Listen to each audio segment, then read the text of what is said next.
Chord itu saya anukan pada itu secara sederhana saja. Adalah organisasi nada di dalam keselarasannya. Jadi yang dianggap selaras. Itu nada itu bisa ditumpuk atau digelar. Kalau ditumpuk jadinya begini. Dan seterusnya.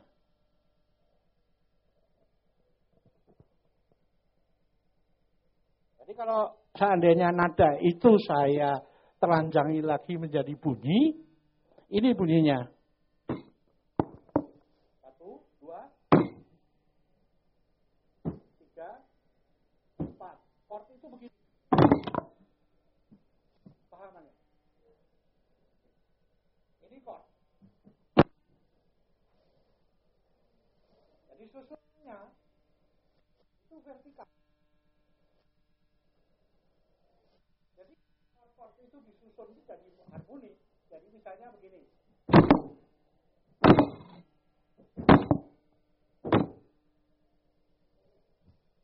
Kalau tanpa nada, balikan ke bunyi. Susunan dari chord itu membentuk apa di dalam konsep teori negara menjadi harmoni. Itu harus harmoni. Harus sehat. Akan tetapi chord itu juga bukan hanya bersifat vertikal, tapi juga bersifat horizontal. Jadi kalau ini saya beginikan, jadinya begini.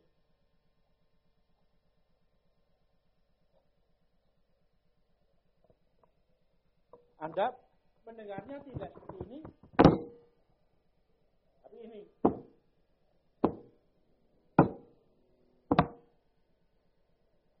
Jadi itu horizontal. Kalau misalnya do, mi, sol, la gitu ya, itu dibunyikan di gitar atau di piano, bukan gitu ya. Tapi kalau itu digereng gitu, digelar, itu menjadi do, mi, la, mi. Dan jadi melodi kan. 4 nada itu sudah bisa dibulak-balik menjadi melodi. Saya mohon ini dicatat, diingat. 4 nada dibulak-balik bisa menjadi musik, menjadi melodi. Dan itu yang akan kita bicarakan nanti. Kalau kita membicarakan musik abad 20, kalau kita membicarakan Schoenberg dan Webern dan sebagainya.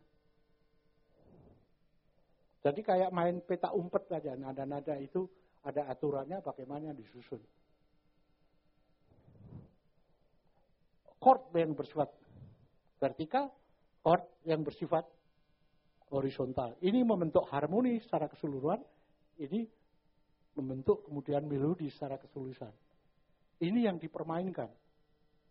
Ini sangat konseptual sebetulnya. Rasanya itu timbul di balik itu. Di belakang itu.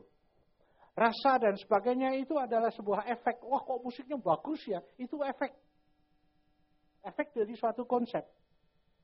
Sebab kalau Anda tidak menangkap itu, musik jadi nggak bagus.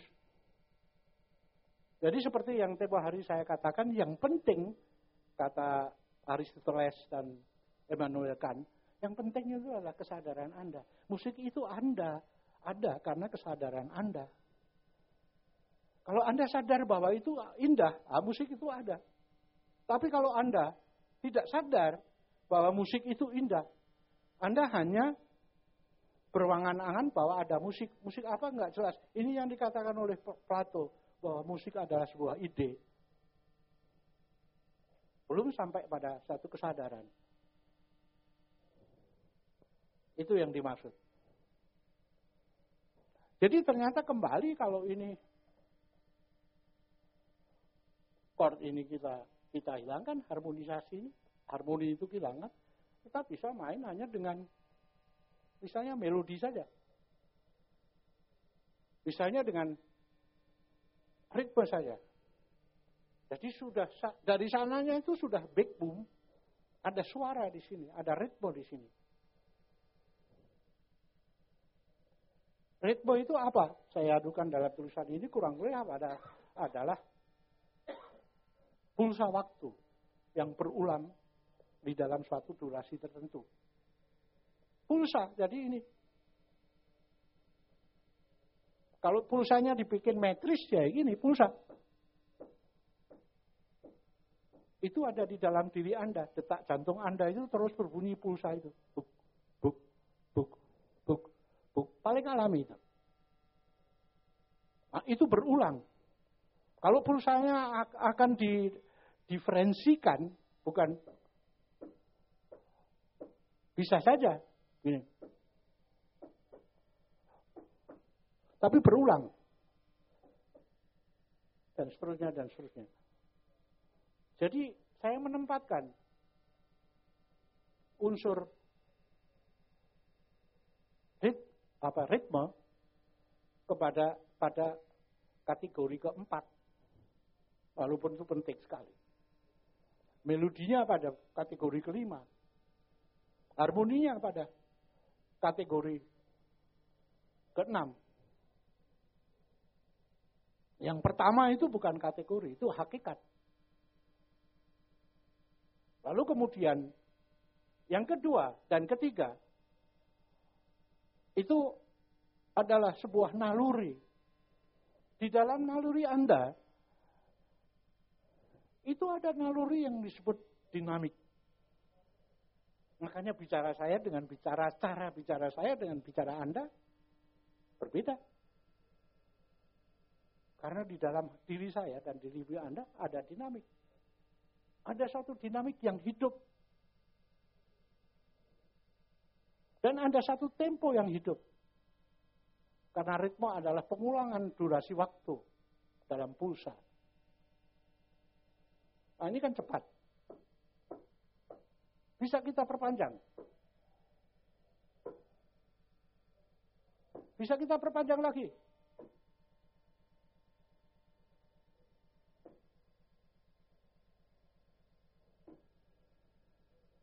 Bisa kita perpanjang setiap bunyi 1 jam, 1 detik, 1 menit. Kita perpanjang lagi 12 jam. Kita bisa perpanjang minggu. Kita bisa perpanjang sebulan. Jadi 1 jam, 1 menit, 1 detik, 1 hari, 1 minggu, 1 bulan, 1 tahun, 1 decade. Itu adalah ritme yang berulang. Sebetulnya. Persis ini, prinsipnya ini. Kalau saya padatkan 1 abad itu adalah 1 pukulan. Abad kedua kan begini. Abad keempat begini. Abad kelima begini. Itu suatu ritme yang berulang. Jadi ritme itu sudah ada dalam, bukan hakikat. Tapi adalah naluri yang ada di sini. Maka saya ditempatkan dalam musik itu kepada elemen yang kedua yang sangat penting, ritme itu. Yang ketiga adalah unsur dinamik. Karena Anda tidak, saya harap Anda bukan orang yang flegmatis ya, yang dinamiknya agak dingin gitu. Tapi ada manusia yang flegmatis, introvert sampai ekstrovert. Kalau bicara ya saya termasuk yang ekstrovert gitu. Bicaranya keras melemah seperti Paganini itu. Tapi semuanya itu adalah sebuah dinamik. Ini dinamik. Ini yang tidak saya beri dinamik.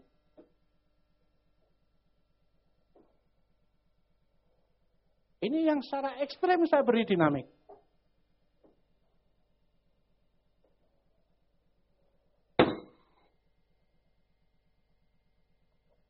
Ya. Itu ada di sini. Nah, musik di dalam abad romantik itu dinamik itu penting. Makanya diberi begitu banyak tanda-tanda. Hampir pada setiap not itu diberi tanda. Paling tidak satu frase, satu kalimat itu diberi tanda. Kapan mesti cepat, dipercepat. Kapan mesti diperlambat. Kapan harus suaranya mengeras. Kapan suaranya harus melemah.